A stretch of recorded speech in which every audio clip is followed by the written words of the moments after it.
فاطمة، ده زي ما كنت بيفرقوا الحاجة ببلاش.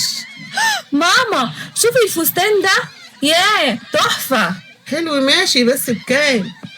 ده مدام عامل 850 جنيه ومش مستورد وموديل السنة دي.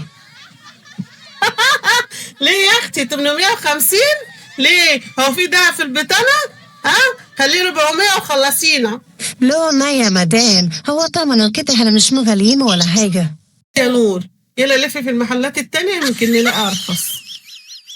ماما شوفي ده في نفس الفستان هناك اهو. اهو قلتلك تعالي نروح نشوفه بكام. أهلا يا فندم، ده الفستان عامل 700 جنيه بس. اهو شو قلتلك يا نور، هو برضو غالي، تعالي نلف لفة يمكن نلاقي أرخص. اتفضلي يا مدام، نفس الموديل ب600 جنيه. بس غالي شوية يا بنتي، خليه 500 ونخلص. لا يا مدام، كده انت هتخسرينا الفلوس، دي تكلفة علينا أكتر من كده.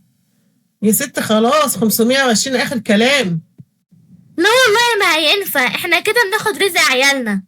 بصي يا حبيبتي، بذمتك في أرخص من كده؟ ده احنا سعرنا تحفة. لا يا طنط، ده احنا لسه شايفينه في المحل اللي قبل ده ب550 جنيه. يا بنت انت بتفصلي معايا ولا عليا؟ طب تعالي.